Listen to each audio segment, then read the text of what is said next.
Seeker Nerd Podcast presents Ghost Underground, a 10-part actual play series of The Corrupted. Ghost Underground is a narrative-focused horror mystery that follows Angie Gone as Adel, Oleander Tripp as Chase, Adres Cleric Torres as Luis, and GMed by Josephine Kim. Content warnings for this series include epidemics, pandemics, zombie apocalypse, childbirth and illusions of harm to children, mental health and a lack of related resources, fascism, military violence, gun violence, body horror, and allusions to immolation. A list of these content warnings is also provided in the show notes. Listener discretion is advised.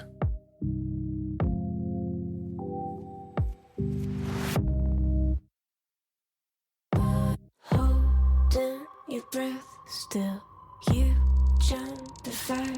We'll just sit and wait till you see me fly. You know they'll never catch me for it. See me fly, the way I put my finger on it. See me fly, you got it. Then try to tell me you got the wrong guy. See me fly, you know they'll never catch me for it. See me fly, the way I put my finger on it. See me fly, you got it. Then try to tell me you got the wrong guy.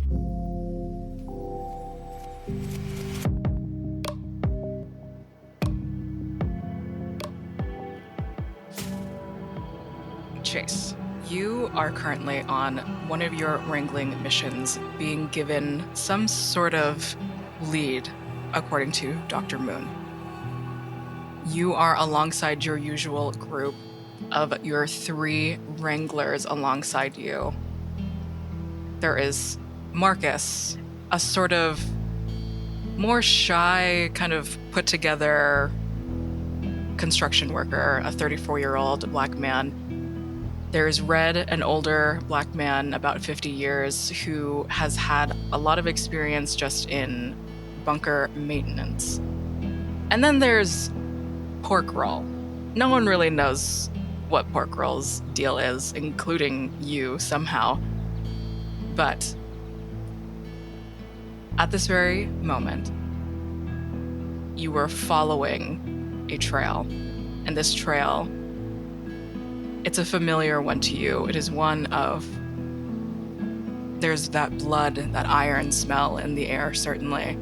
But there is also this goopy, black, tar-like nature to it still. In order to keep your position, keep this sort of stealthy advantage that you have, we're gonna do our first roll. So if you can please give me an agility stealth. All right. That would be an 11. Partial success. Take 1 stress. Oh boy. That puts me at 4.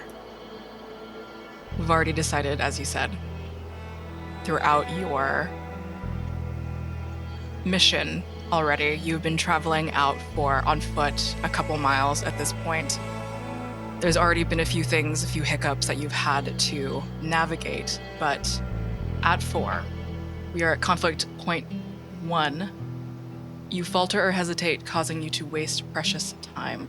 So with condition 1, falter, you'll only be doing 1 action on this turn or hesitating during your response in a narrative situation. So as I kind of describe a little bit of what your partial success has gotten you, we'll see basically what does it look like for Chase Hopkins, this expert, to falter in this moment.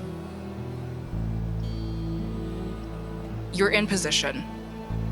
You have 3 other people that you are kind of still, their lives are in your hands to some degree. There's never been any illusions about that. But the 3 of them have also their own anxieties, their own particularities, the things that they do. You're searching now through like some bushes or through whatever kind of crevice that you're looking through and following this trail, your heart racing, almost feeling the hearts beating of everyone behind you, especially Marcus, the more nervous, the more cautious. What you see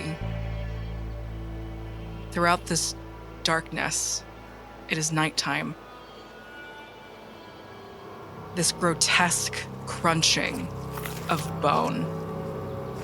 The squelching, the warm, wet noises. And thank God it's not summer yet, because the smell you can only assume. But this mass, humanoid, and some kind of homogeneous skin texture or some strange fabric, whatever it seems to be wearing. It has an animal in its hands. But Marcus slips on something. Onto his knee, something hitting a rock, hitting some kind of twig. The creature, the corrupted, stops abruptly. Chase Hopkins, how do you falter, or what is your reaction?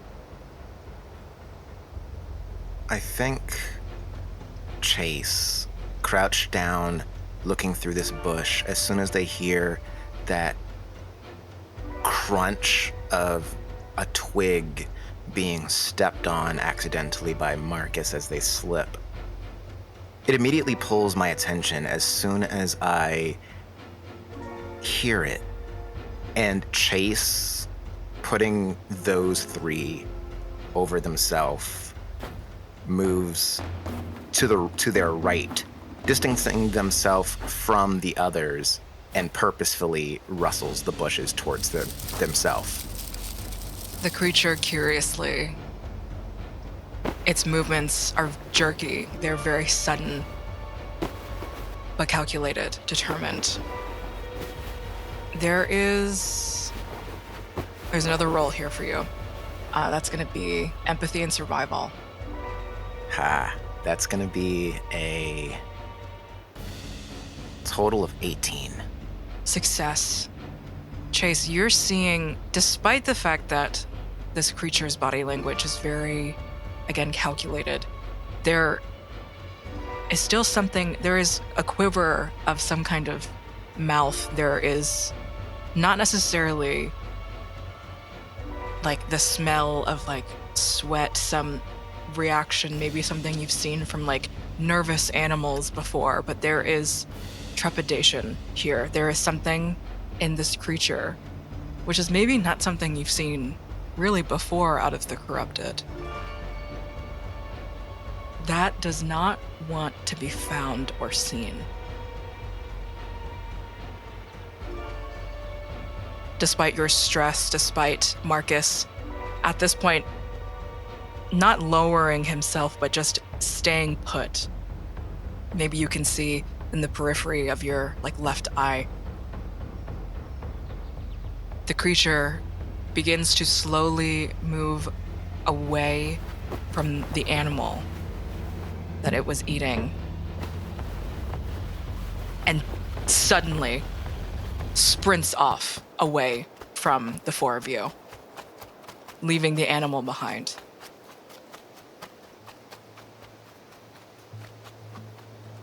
Sticking their head around the brush, I look over towards the others on the side that I abandoned, and I give them almost a twisted sort of smile as I look like someone who's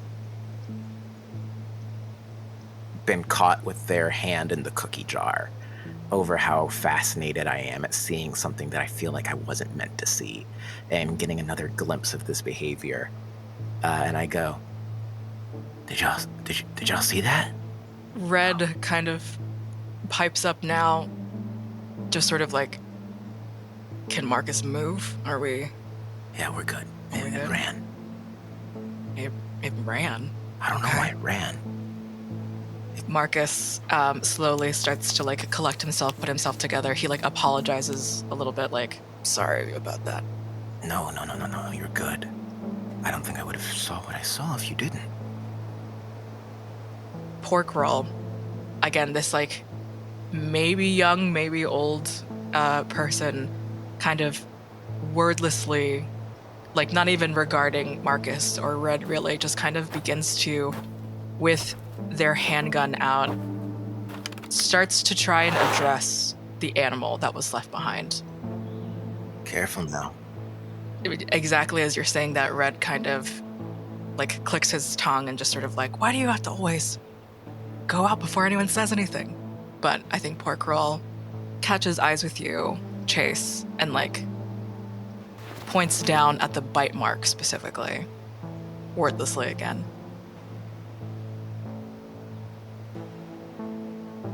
I want you to do an intellect and biology to kind of see where what Pork Roll is specifically trying to address to you.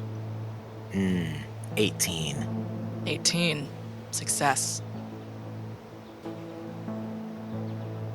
The corrupted, as you know them, and there are a lot at this point, a lot of information has been made aware to you, made present to you. The corrupted,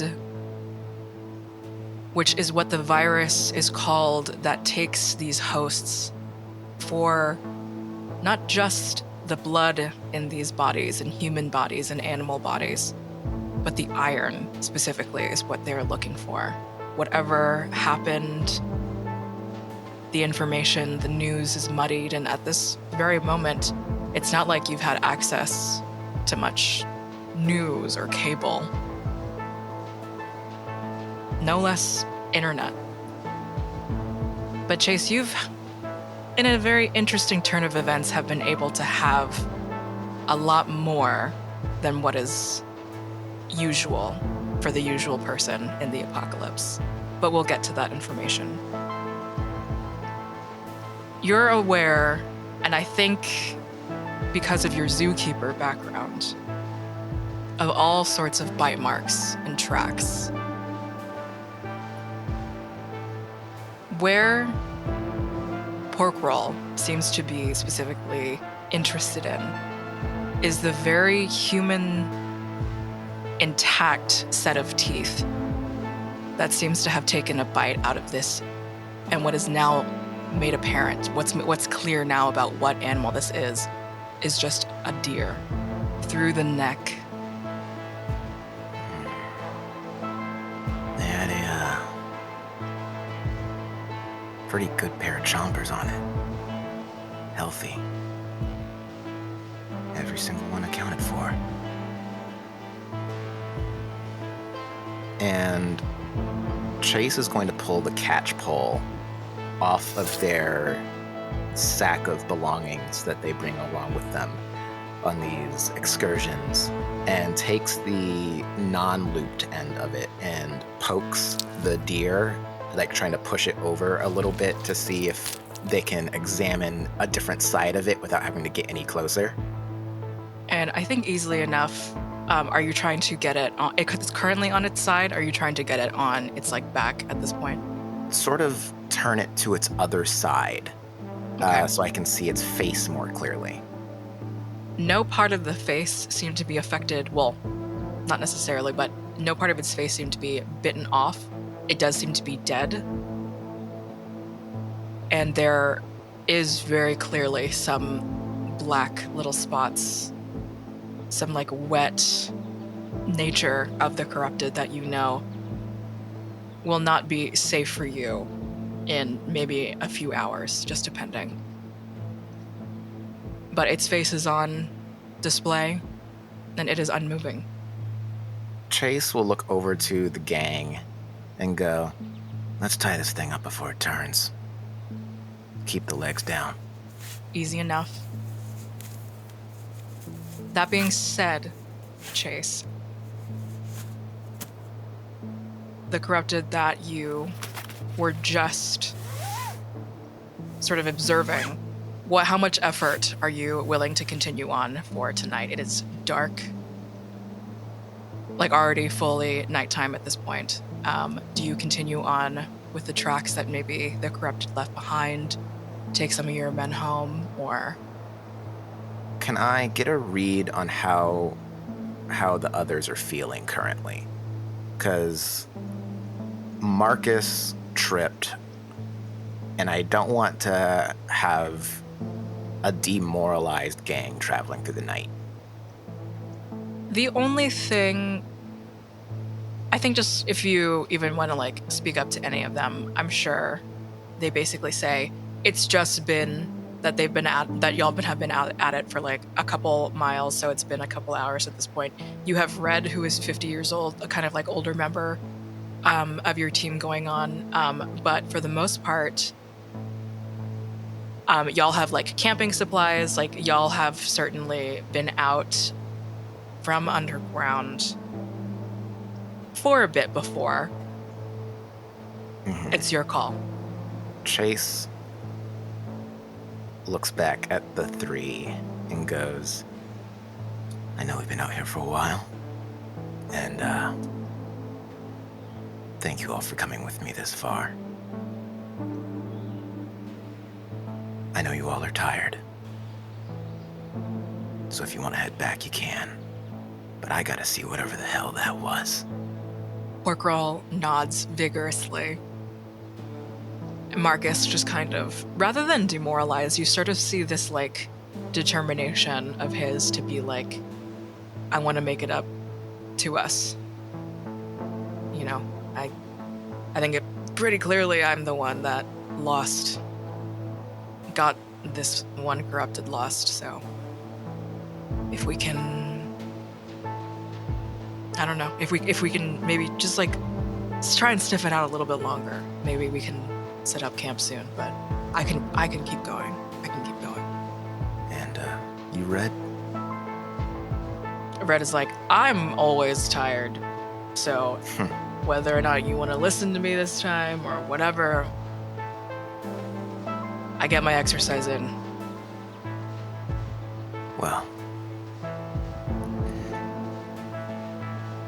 look at us, going right neck deep into danger when we get every sign to turn back. Let's carry on. And Chase turns their attention back to the tracks of the corrupted that ran off. Is it soft ground? Are we dealing with like a recently rained situation? No, it's seemingly fairly dry woods out here at the moment. There is like no creek, although in these like New Jersey parts, creeks and like softer, muddier ground is definitely what you're used to seeing. But it seems like the way out that y'all are in is a little bit more landlocked, no man-made bodies of water at this moment. I think as you're kind of assessing the ground as well, the last thing Marcus really brings up is just kind of like, it's just kind of curious, right? It ran away. Yeah, weird, right? It ran away, has a full, healthy pair of teeth. Usually they attack the closest source of iron that's making noise, right? They don't have the wherewithal to know when to run. Not that I've seen, at least. It's weird. It's weird as hell. So maybe either there are some scaredy cats that maybe is good to know about, or something's not right. My gut's saying something's not right. Okay, let's go. All right, everyone. You know how it goes. Single file. Don't lose sight of your buddy. And Chase leads the pack. We will cut to Adel.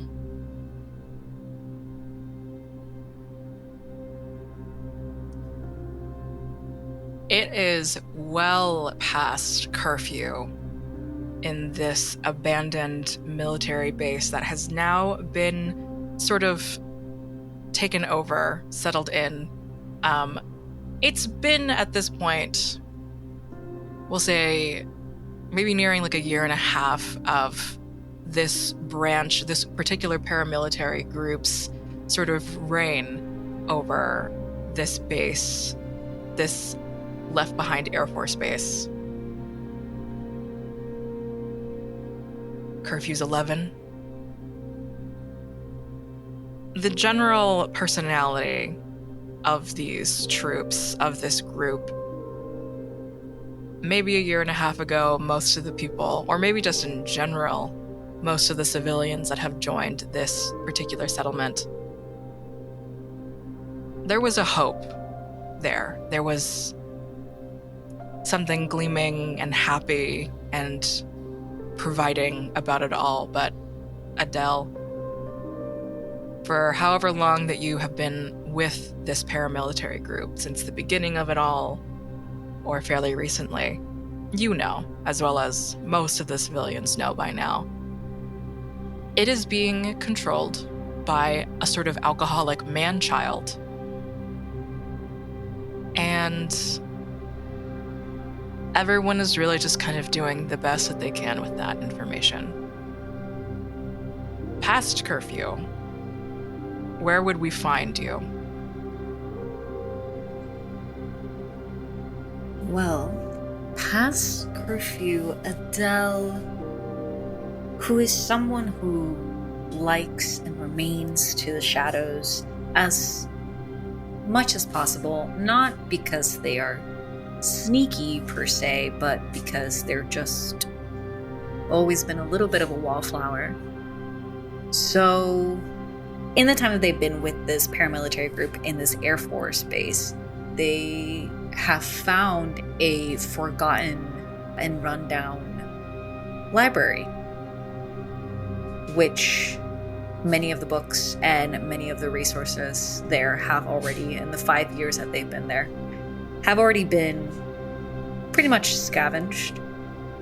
But there has been just enough to strike up Adele's interest, especially as someone who was previously a librarian before, the world went to shit. So after curfew, they sneak their way to the library, as they do most nights. This little place is extremely fun for you, especially as someone who has this curious sort of nature, something still inquisitive, something still searching for something interesting, fun, whatever. Let's do a judgment investigation, sort of seeing if you can find anything new, anything interesting throughout these kind of handmade, kind of shoddily put together shelves and everything. Yeah, I rolled a 7, so then that's a 3, and then the investigation is a 4. So 14. So, 14. Mm-hmm. Partial success, take 1 stress. Let's see. I think not too much of a complication, we'll say. You're going to find, I think, kind of under one of the counters or many forgotten tables or whatever this place used to be within this hole in the wall created by whatever. You find a little box. This box it's almost like a shoebox kind of shape. It's extremely dusty and has some water damage to the sides and the corners. When you open it, I guess just as a tangential question, did Adele ever go to estate sales or ever loved going to those thrift stores that had very clearly here's a bunch of old people and dead people's belongings and things, and did you ever love to just go through all of it? Yeah, I think Adele was definitely that type of queer, for sure. So I would say it's their little apartment of what they remember from 5 years ago had that maximalist hoarder sort of type of energy. Not messy, but a lot of trinkets. So that bright, happy 2024 queer that was there, something sparkles kind of within you as you realize that, like, whether or not these are kind of the forgotten mementos or trinkets from anyone, late and or dead, you see a diary, some pictures, and what looks to be a set of, like, baby shoes in kind of this plastic film covering. Just seemingly, it just seems like a Ziploc bag for some reason. The little pictures are of what seems to be mostly like backyard landscape things, like houses. And a lot of these houses had for sale signs as well. Does this look like a promotional picture? Like, how sometimes certain neighborhoods are starting to, they're being built and they have like all the for sale houses? These seem like they're from someone's personal, like, little film camera. Like, they're not of amazing quality or anything like that. Just like looked like someone was looking through houses. I maybe see. Traveling. So there's a lot of individual images. Okay. Yes. And there's the baby shoes. And there's a diary. I think Adele is immediately drawn to the diary, to the written media. So there's hesitation at first as they touch, the side of the pages. That temptation is there, even though more than likely this person is no longer around. There's still that moment of like, this isn't mine to look at, but no one is here to stop me, so might as well. And immediately opens the book, the diary. Yeah. It's a little bit disappointing as you sort of, maybe if you open up to like the middle, it's just like all blank pages. But getting more towards like the beginning, the first 2 pages are just filled with names. Specifically, one page is just like rows and rows of what seems to be baby boy names. And the next is just rows and rows of baby girl names. For some of the names include, for the boys, like Odie, Charles, seeming kind of all sorts of different names. And I think just due to like the nature of your like own like reading, your own like practices and things, a lot of these just seem like mythological names that are kind of Americanized or modernized to some degree. So it looks like Odysseus is like broken down in so many different ways. And Penelope is also in like the girl names. All sorts of like nicknames coming off of Penelope, as well as like all the like names that you could even imagine. But it just seems like this was supposed to be some sort of baby name collector at first. Some new life that was supposed to happen. But Yeah, I think Adele sort of like, Percy Jackson fan, I bet. And then just closes the diary, but pockets it. I think they have their trusty rucksack with them, a little backpack to carry with them. Just shoves the diary in there, because even though there's not a lot of, of that information, that picture in time, that moment in time to kind of aid in their curiosity, it is still blank pages, and that can always be useful. And then the baby shoes, they will return to exactly where they found them. got it. So, Adele, you had, it is, approximately, it is at this point closer to midnight, if not a little bit later, just depending on how long you really like to just get away from it all, basically. Reflecting on your day, sitting back in whatever makeshift chair situation, What kind of teaching day was it today? Was it stressful or anything? What was, I guess, just to ask you, what is your usual day like? Yeah, so I think it's no pun intended, but it is a roll the dice sort of situation most days. There's no curriculum. It's oftentimes either led by Adel's own interests or maybe any of the kids' interests at the time. So, I think at this point in time, I would say that Adel had picked up a book of mythology. I think maybe even found like a copy of the Iliad and was talking about it with the other kids. So seeing the names like Odysseus and Penelope in that baby name list, kind of like, oh, that's what a coincidence. Your kids, Tyler, Mina, and Naya.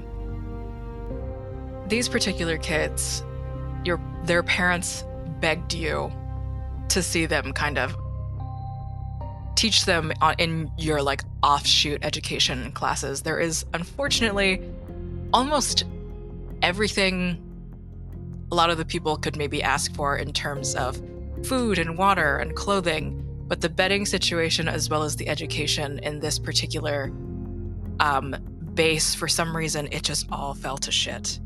And you, as a librarian, not particularly someone with like a very robust education background, as well as some of the other parents who have had homeschooling under their belt, are doing your best to help like the bigger groups of kids in terms of like keeping up with their studies. But again, Tyler, Mina, and Naya, these particular kids are seen as the more troubled children. And when it comes to the more rebellious, troubled students, it is best to give them smaller groups to educate. And these kids, you see so much potential in them and so much light and hope, but you do know they are also approximately 14, each of them, Mina being the eldest just by a year. These kids fight and they scream, and there's just so much energy inside of all of them where they just need to put it into something way more artistic, way more focused. And so far, so good. It's been effective. Mm-hmm. But there's only so much that you can do about their, temperament and personality outside of class. How has this responsibility kind of been weighing on you, especially this new base that y'all have moved into? I think Adele has some, like you said, Adele definitely sees themselves in these kids in that sense of like, they probably feel different. They probably feel like they don't quite fit into what they're supposed to be doing or what they're supposed to be experiencing. I mean, they were all alive when everything went to shit. So it's probably been a hard shift for them. But Adele does try to pull them away. I can definitely see that they gave, for example, Tyler that the paperback of Manic McGee, that I can definitely see how that is a gift maybe that Adele provided to Tyler in that time, and also encourages him to draw. Maybe some of those pages from the diary can be given to Tyler. And then with Mina, I think this sort of lifestyle is the kind of lifestyle where people sometimes feel like they're not allowed to feel certain emotions because everyone's going through it. But Mina probably feels like she's not allowed to cry and she can't contain it. And Adele is there to give them that space to do so, even if in private. And then I think the toughest one for Adele to read would be definitely Nia, with that sort of Nia, even though is not the oldest one, probably feels like she has to be. And I think Adele has probably pinpointed some kind of bullying tendencies. Maybe it's some of like that tough love thing. And I think that might have happened today. There was a situation and Adele doesn't raise her voice ever. And it didn't happen today either.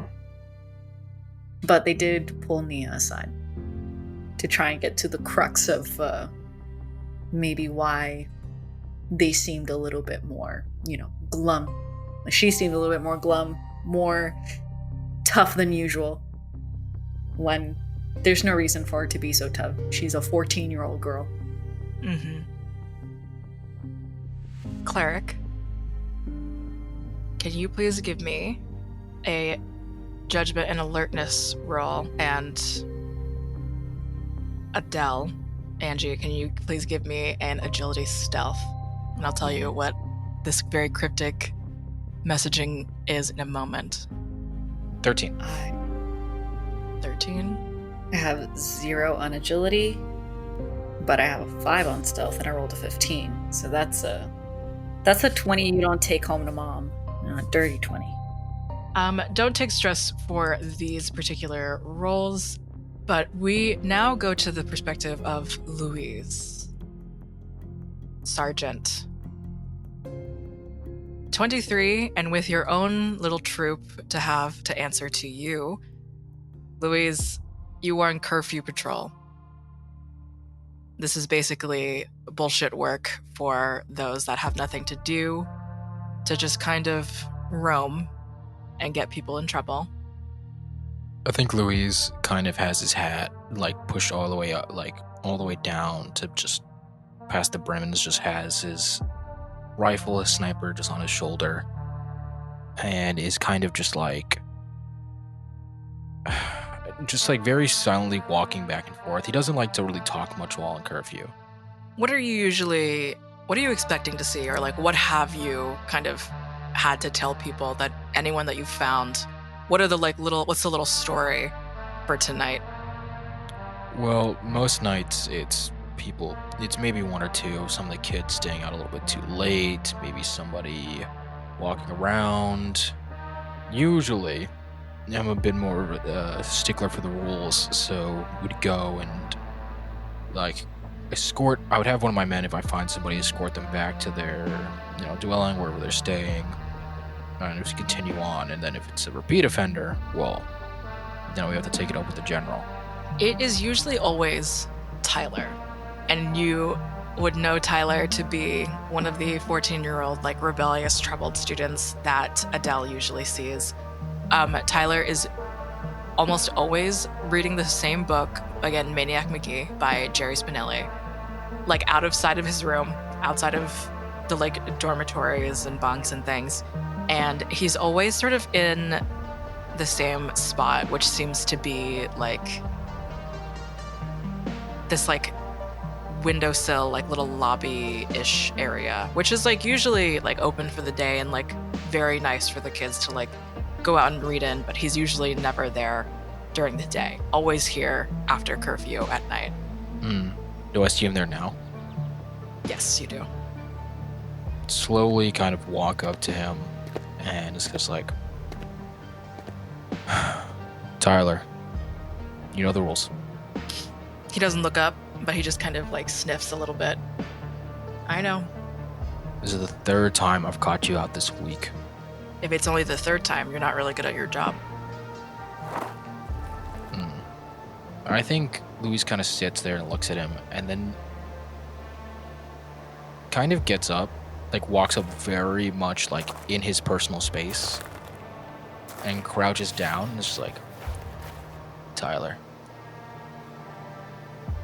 I'm gonna be very honest with you. If I catch you out here one more time, I'm taking you to the general myself. So get your shit, get back inside, and if I catch you again, you're fucking done. He looks up at you, squints. Again, frustratingly, 14-year-old looks unaffected. Take me now. And Luis, no nonsense, takes the book, rips it out of his hand, snaps it with one hand, and snaps with his other finger for the rest of his squad to pick him up. So the rest of your squad, the rest of the curfew patrol being Hale, Jacobson, and Fredericks. As soon as you pick up the book, Tyler, his face drops and immediately goes into kind of like a screaming fit of like, take me, not the book. And it's just this cycle here. And then Hale, in particular, the more kind of like monotone, more kind of more no nonsense alongside you, picks up Tyler by the arms and just sort of the three of them alongside you begin to take Tyler down to General de Moeller. Adele, you were around the corner and you were maybe either just about to get back or you were just sort of hearing things from your little hidey hole, but you are out of sight as this happens, but you hear everything. Fuck, kid. Why are you getting yourself into this shit? Is there like a piece of debris or something like around? Yeah, that definitely. That maybe Adele can grab and then just like toss in a direction to try and get these people to maybe like pay attention to something else. Yeah, absolutely. Okay. I will do that. I think just like fling it with the intention of maybe shifting their priority to something else, whatever that might be. You throw like probably like a chunk of like part of what used to be the wall probably, and we'll say easy enough, like a thick loud piece of something. Louise, you hear a thunk of something behind you. Immediately puts Luis into fight mode. So he puts up his hand. He signals to the other, to the two that are holding Tyler to go and take Tyler to the general, and then snaps his fingers for Fredericks to the bigger one. Yeah, to stay, to come with me and immediately check out to snap his fingers to go check out the noise. Yes, sir. Fredericks, who is well over 10 years older than you are, but with having no military background or prowess over you, is just like white, 250-pound, like jacked dude. How tall are you, Louise? Louise is, I would say, like 5'11", like lean but muscular, and kind of is completely clean shaven and has a buzz cut, and is kind of just like has these kind of right around his neck into his jawline is like a little bit of a burn of where while he's had to escape gunfire, a lot of different things, so he has a bunch of scars that he doesn't really like to show, but that one he can't really hide. So you'll see him, he's probably in a kind of, he has his bandolier where he has like all his ammunition, but because the army's kind of strapped, he's wearing kind of just like a long sleeve and a turtleneck, and with a little bandana to cover his neck as much as he can. And his eyes are just dead, like dead fish eyes of somebody of this young kid or this young guy who has kind of lost all spark. Absolutely. If I can, I think Luis would make an alert roll or something to like try to make sure like where the origin of that sound came from. Sure. Give me another judgment alertness. That's just 12. 12. Okay. Take one stress. Fredericks next to you, not as tall as you are, but definitely very big. The two of you are able to locate what seems to be just like a strange piece of what looks to be like not necessarily like rock, but like what seems to be like what used to be put together, like walling, some part of like wallpaper, wood, something. Like it isn't like a homogeneous piece of like rock or anything like that, but you can kind of, you see it like what seems to be the hallway opening up to all sorts of like corridors and hallways. If Luis has like a flashlight, we'll kind of like flash it down and try to look through to see if anything catches the light. Also, give me an empathy alertness. This is about Fredericks. That's a 20. Natural 20? Natural 20. Okay, reduce one stress. That's fucking immediately better. You notice, maybe just now, or maybe you've been kind of getting the vibe from Fredericks this entire night. Fredericks has been like sweating and like shaking a little bit. Jacobson has already made a joke about like Fredericks needing to like go shit or something, or like end his patrol like early, like because he does not look well. But you're taking like maybe a closer look at Fredericks this whole time. Fredericks, who has been like staying like near the back of like this like patrol or like this line, he is flushed and sweating. You okay? A little bit extra just for you is that it doesn't seem like sickness. It seems like some exertion at some point. I think without even looking at Fredericks, still like having the flashlight in the hallway, just be like, everything all right, soldier? With a shake and like a breakingness of his voice. Just having just a little bit. It's just a little stress or no worries, sir.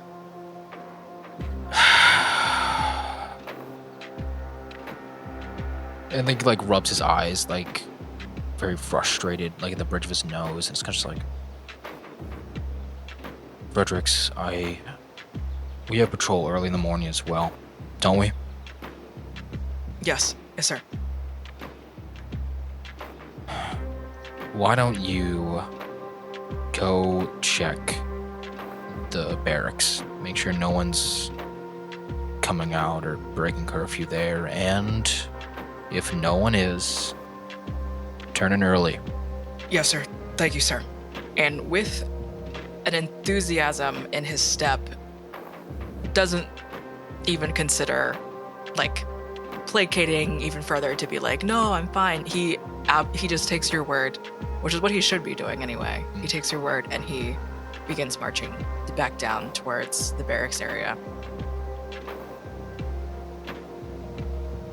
Adel, you've thrown a piece of wall, but you are still stuck where you are.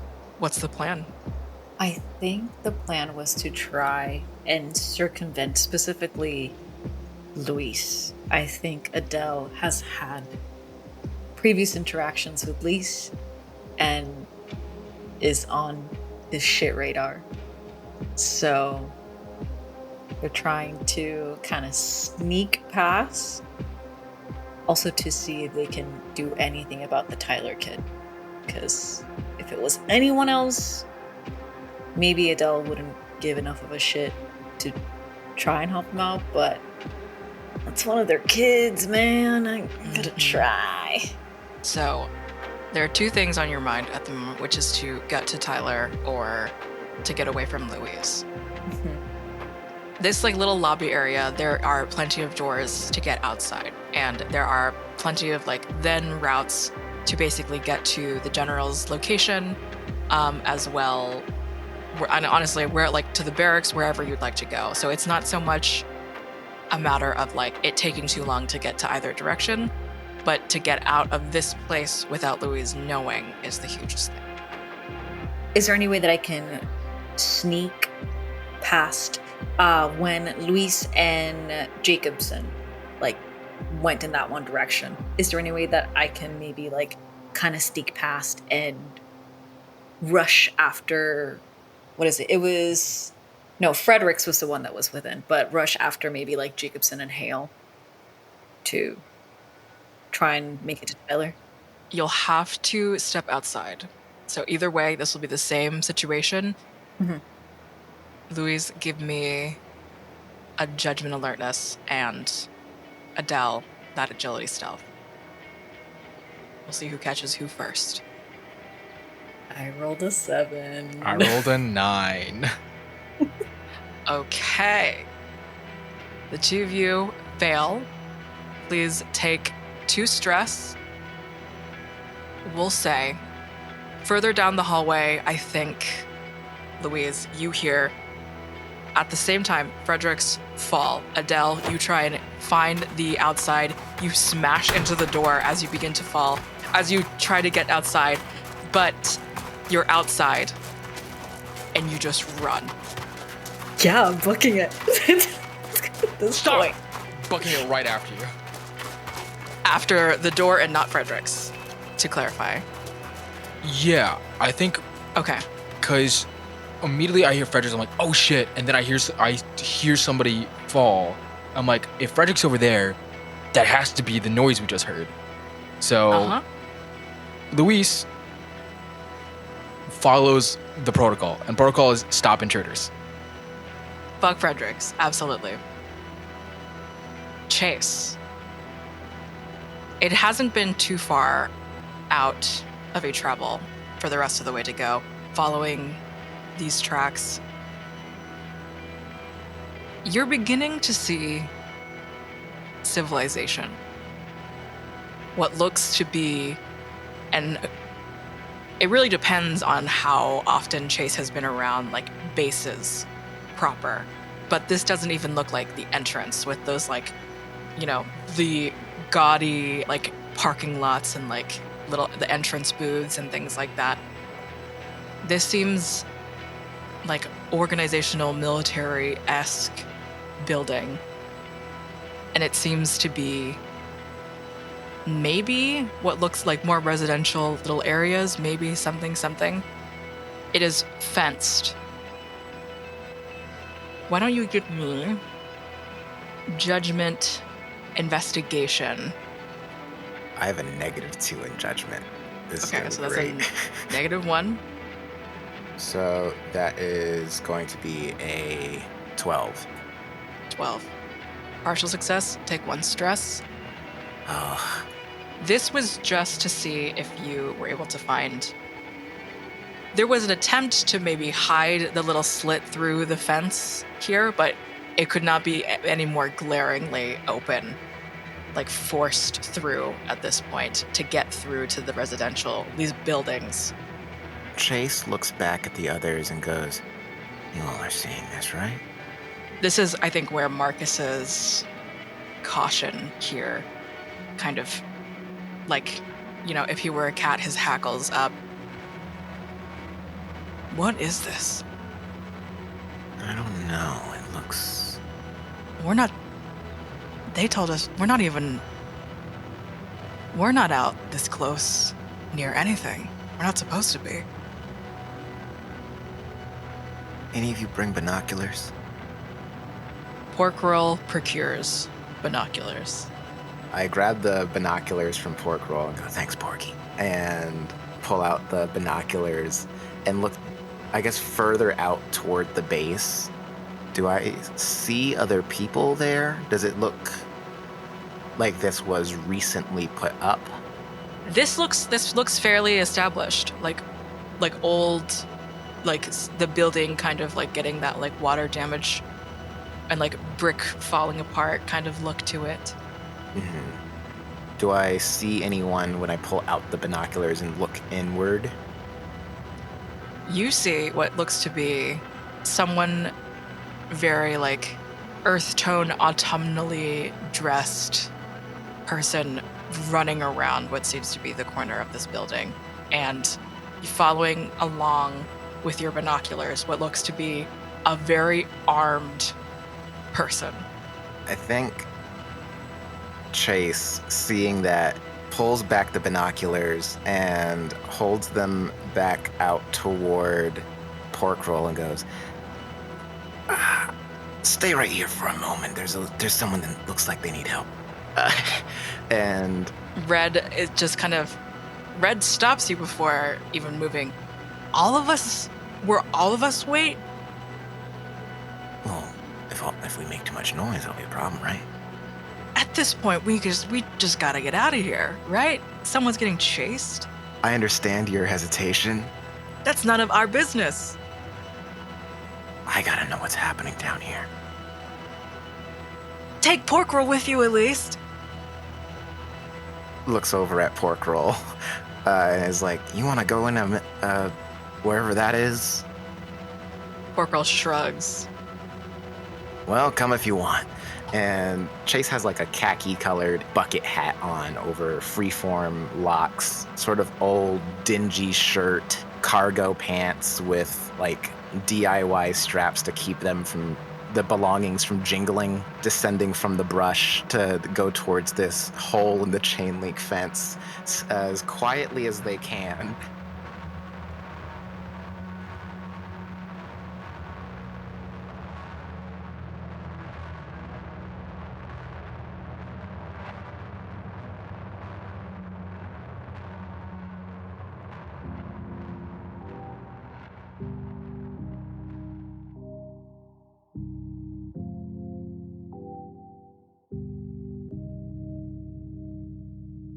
Thank you for listening to Secret Nerd Podcast Presents series, Ghost Underground. Ghost Underground is an actual play of The Corrupted, a game written and designed by me, Navaar Seik-Jackson. If you would like to get a copy of the game, head on over to navaarsnp.bsky.social or for a print copy at +1exp.com. Our incredible cast and crew for this series is as follows: Angie Gone as Adel, Oleander Tripp as Chase, Adres, Cleric, Torres as Luis, and GMed by Josephine Kim. Production, audio editing, and sound design, and dramaturgy by Navaar Seik-Jackson. If you enjoyed what you heard, consider joining the Patreon. Patreon members get access to the SNP Discord server, and Secret Nerd Society members get early access to episodes as well. Come on by and help us grow.